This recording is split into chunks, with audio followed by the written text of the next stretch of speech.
Okay, so there are four common types of powder. You have loose setting powder, press setting powder, finishing powder, and blotting powder. I'm going to say powder so many times in this video, so just a heads up.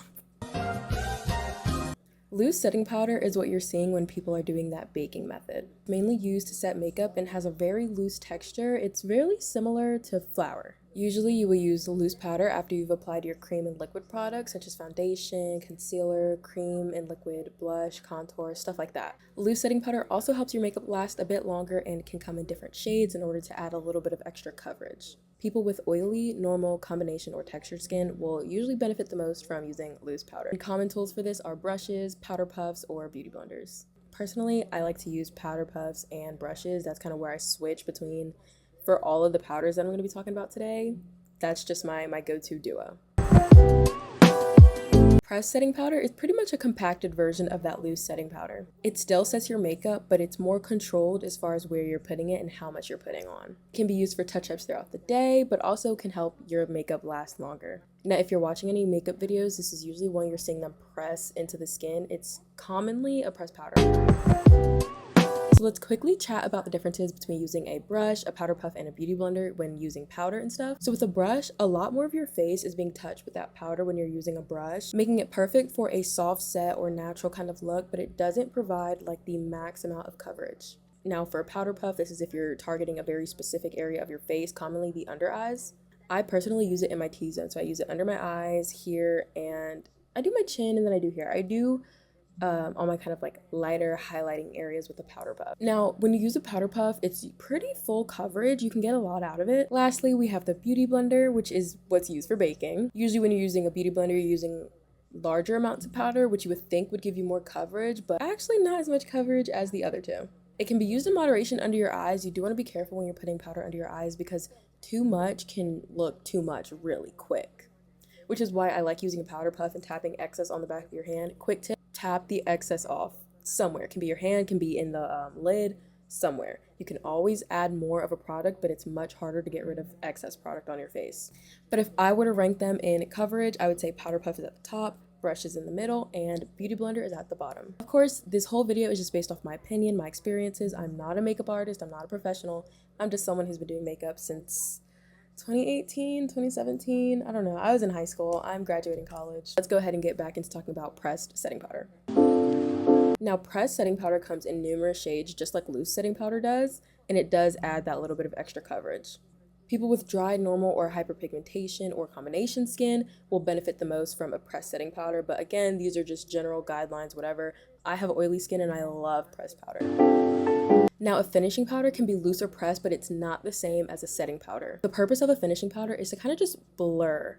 It's not really coverage, it's really just blurring, airbrushed effect. Like, it's kind of like for the extra oomph, you know? It's not like super crucial in your makeup routine, but it's nice.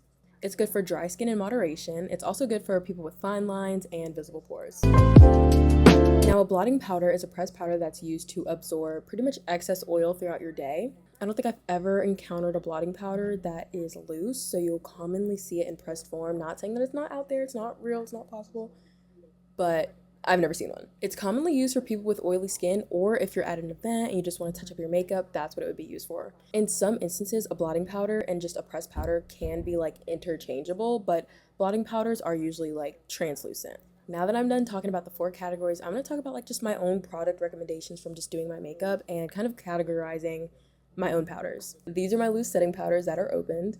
This is the LYS loose setting powder. It's in that banana shade. It's kind of yellow. I don't know if you guys can tell. So we have the LYS loose setting powder in the shade banana, which is like a yellow. We have this Orsay Cosmetics Come Closer Serum Infused Setting Powder, which is like transparent. We also have this House Labs Bio Blurring Loose Setting Powder in golden. And we have the Wet n Wild. If you know, you know. The Wet n Wild Photo Focus one. I have this in deep and translucent.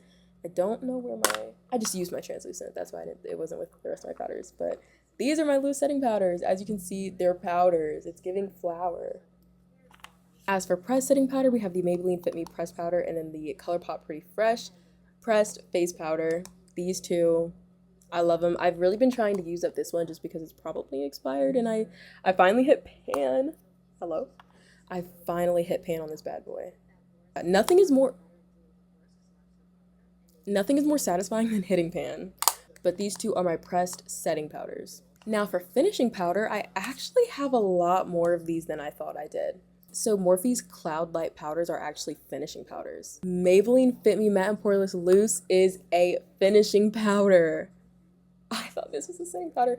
I love it. It's an OG. I haven't used it in a while. I've been trying to just use the pressed powder, but it's valid. Like, I also have the Lip Bar Set the Tone finishing powder. This is not new in my collection, but I don't really reach for it just because I'm trying to hit pan on all these other powders. And for blotting powder, I have the Fenty Beauty Invisimatte blotting powder. It comes with, first of all, it comes with its own little powder puff thing, and then it comes with a mirror. Yeah, I love it. But yeah, I will have a link to all of those in the description. All right, editor Tiffany here. Here is a screenshotable little chart for picking out what kind of powder to use. I'm also going to put another one up about what shade or what color to get. Anyways, I hope you guys enjoyed the video. If it was helpful, give me a thumbs up, subscribe, all that kind of stuff if you want. But I don't know, I hope it helped. I'll see you guys in the next one. Bye.